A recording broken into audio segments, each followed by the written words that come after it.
Hello and welcome back, my love. Today we are talking about a topic that everyone seems to know about intimately, but this isn't a thing that's necessarily talked about as women in business. And it's the fear of trusting yourself fully. And today we're going to talk about how to rebuild your inner confidence and clarity. I can't tell you how many times in my life I have given away my decision-making power or my strategy or direction to somebody just outside of myself. It's happened so many times. It's happened in school. It happened when I first started my business. It's happened with my team, with my clients, where I ignored my intuition and deferred my power for making decisions, for asking what to do next to someone else outside of myself. And I don't mean when it comes to getting coaching or getting support, whether it be strategic coaching for my business or divine guidance. I'm talking about the people right inside my life. I'm being very honest. I'm talking about my spouse. I'm talking about friends, family members, where I ignored what I knew to be true because somehow I've been brainwashed to think that somebody else could do it better than me, or just didn't have enough confidence in my own opinion, in my own direction.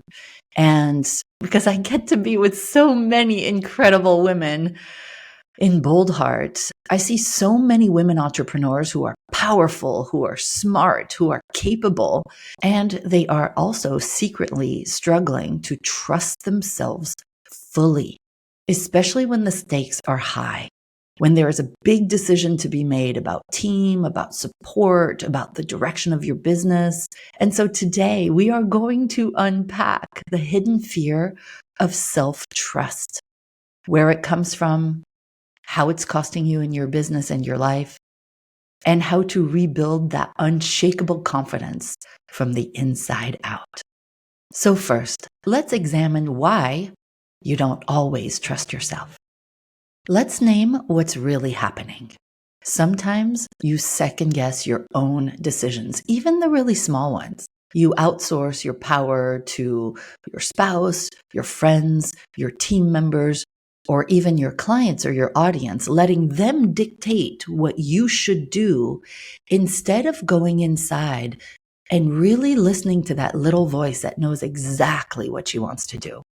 Maybe you procrastinate, you over-research, you analyze to paralysis, you pull others, you defer, you delay, and you spin in indecision and waffling and just, should I do this? Should I do this? And you stay stuck. And I'm not making you wrong because, as I said, I have done this. And sometimes I catch myself doing this, but way less than I used to. Maybe you say things like, I just don't know what the right decision is. Maybe I just need more time to be sure. Maybe you say, I've made mistakes before and I can't afford to mess this one up. Again, especially if there are high stakes in that particular decision. And I've really spent some time thinking about the root causes of this. I think a lot of this comes from childhood conditioning, where maybe you were rewarded for obedience and not your intuition. One of the things I'm doing with my kids now is, before answering their question, I ask, what does your intuition tell you? What's your gut feeling about this before I answer and give you what my thoughts are? I want to train my children in a way to go inside first before they go outside to get a solution to a question. Perhaps it's past betrayal or failure. Listen, we've all made mistakes, small mistakes, big mistakes. And sometimes one wrong decision led to pain or shame or loss or humiliation or whatever came up out of that decision. And so maybe now you hesitate and you say, oh my gosh, everything's got to be perfect. I don't trust myself because look at what happened that one time. As we've talked about in other podcast episodes here, there is this perfection paralysis where If it's not guaranteed to be right, you delay or you freeze or you defer. And there's this fear that you will not be a good person if something isn't perfect.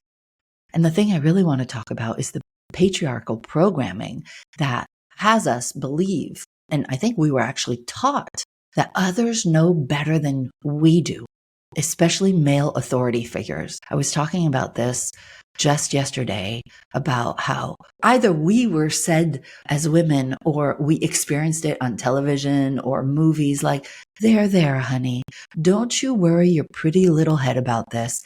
I will take care of it.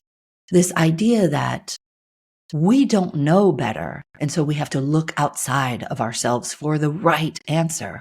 And gosh, I mean, that's been all over my life and maybe yours too. And so I want to invite you to think about this. Where in your life did you first learn that your instincts could not be trusted? I want you to think back. Did it start when you were a kid? Maybe it was in school. Maybe it was with your parents.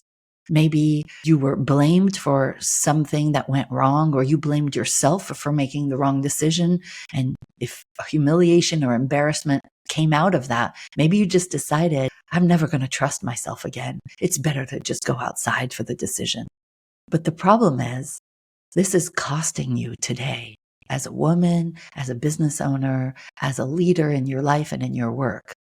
Let's be real about the impact of not fully trusting yourself to make decisions.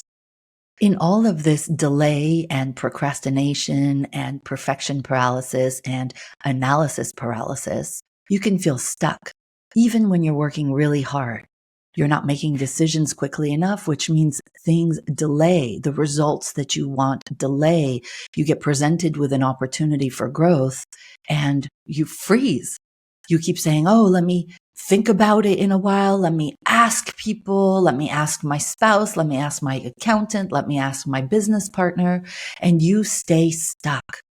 And here's the thing. If we're talking about your business can't grow if you're constantly deferring to other people and hesitating and stuck in indecision and waffling.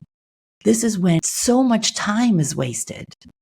And so much energy is going to overthinking instead of just acting. You miss so many aligned opportunities just out of fear of making the wrong decision. And so you freeze and you stay stuck. And maybe you've been at your same level of business for a long time, or maybe you have this dream of making more money or having bigger reach or a bigger impact. And yet you've been stuck. You've been in the weeds. And you burn out trying to prove yourself instead of just owning your knowing. I want you to write that down, please. I want to own my knowing. And so to anchor this truth, I want to give you this to think about. Self-trust is the foundation of sustainable success. Without it, you will always feel like you're walking on shaky ground. This is what I've discovered for myself.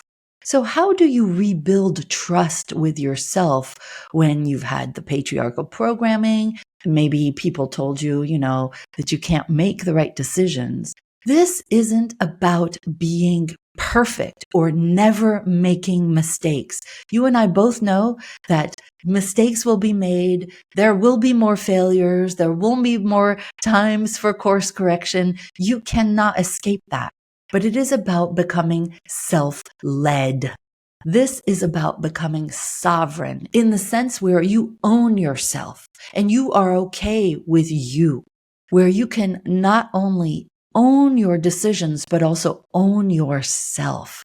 And this can be a revelation because if you've studied the creation of patriarchy like I have, you realize that for tens of thousands of years, women have never owned themselves. This is the first time in history where women are owning themselves, especially you as a woman business owner. When you make your own money, you own yourself. Why? Because when a woman makes her own money and lots of it, she has a voice and a choice. I have always said that when there are two people making a decision, In our culture, think about your marriage if you're married. Think about your situation with your parents. In any situation, the person who makes the most money has the last word. I have found that to be true everywhere. So this is an opportunity for you to reclaim your sovereignty, reclaim your decision making, reclaim your power by trusting yourself again. So how do you do that? Well, the first step is to acknowledge the rupture. Where did trust break between you and yourself? Think back, meditate on this as you're going through your motions today, as you're washing the dishes or maybe standing online at the doctor's office. Ask yourself where that trust got broken. In what moments can you remember that you kind of lost yourself there through no fault of your own? Okay. Self-love and compassion when having this inquiry with yourself. Okay. Was there a time that you ignored your gut and got hurt? I can think back, gosh, so many times where my gut said something and I said, you know what? I'm just going to do it anyway. And my gut was right. And I got myself in trouble, whether it's abusive relationships or deferring to a team member who said, you know what? You should discontinue that product because it's hurting sales. And in fact, it wasn't hurting sales. She was just having a hard time selling because there was a competing product. Maybe you didn't trust yourself when there was this problem client and you took that problem client on anyway because you needed the money, but your gut was screaming, no way, this person is going to be trouble. And you took the client on anyway, and it was trouble. And you said to yourself, I just can't trust myself to make decisions, even though your intuition gave you the clear guidance about what to do next. Maybe you followed your gut and you were shamed by someone or doubted for it. Somebody said, oh no, that is just a bad move. I may have told you the story where I went to this wedding a few years ago and I introduced myself to somebody and he said, no, I know who you are, Fabienne. Client attraction. Except what is this Bold Heart rebrand? That is marketing suicide. And I allowed myself to doubt myself for it, even though my gut, even though my intuition knew that I had outgrown the brand client attraction. I knew that Bold Heart was so much more fitting for where I needed to go. And I deferred and I allowed this one passing comment to direct me and my thoughts. And I doubted myself for it. And I felt shamed for my rebrand by this one tool at a wedding. So what do? How do you turn this around and begin trusting yourself again? Like with most things, you start with small, consistent repairs. I want to invite you to make micro decisions starting today without asking others for input. If there's a big decision to be made or an investment to be made or any decision that you've got in your business, don't ask your clients. Don't ask your team members. Don't ask your spouse. Don't ask your accountant. Don't ask another business owner that doesn't know you and your heart. Go inside your heart and make a decision based on what you know to be true. It's okay to make decisions without the input of others. Notice when you want to crowdsource your knowing and choose to pause instead. Go inside instead of reaching out to your friends and saying, what do you guys think? You ask yourself, what do I think? What do I sense is the right thing to do?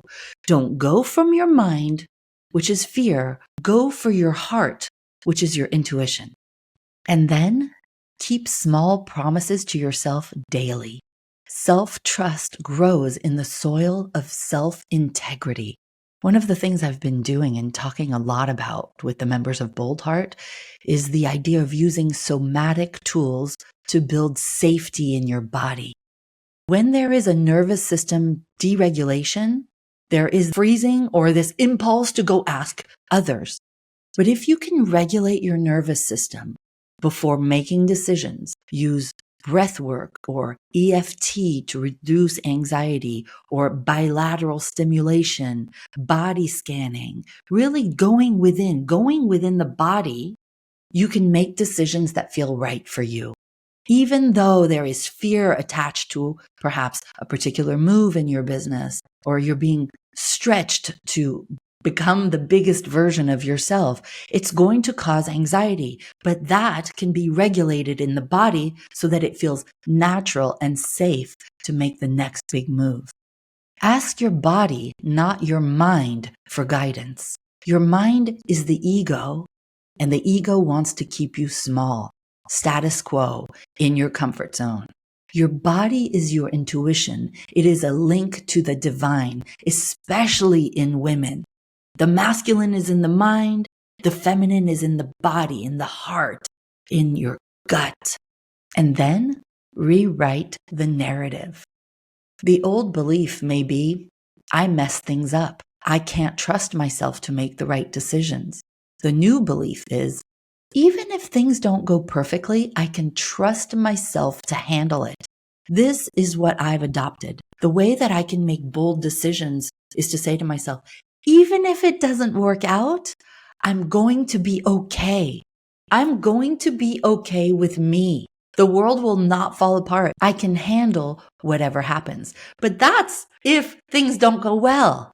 And when you trust your intuition, things do go well because you're being guided from the divine.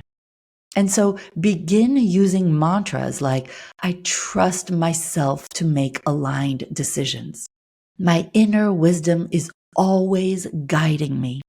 Clarity comes from action, not perfection. And then build decision-making rituals. This is what it looks like.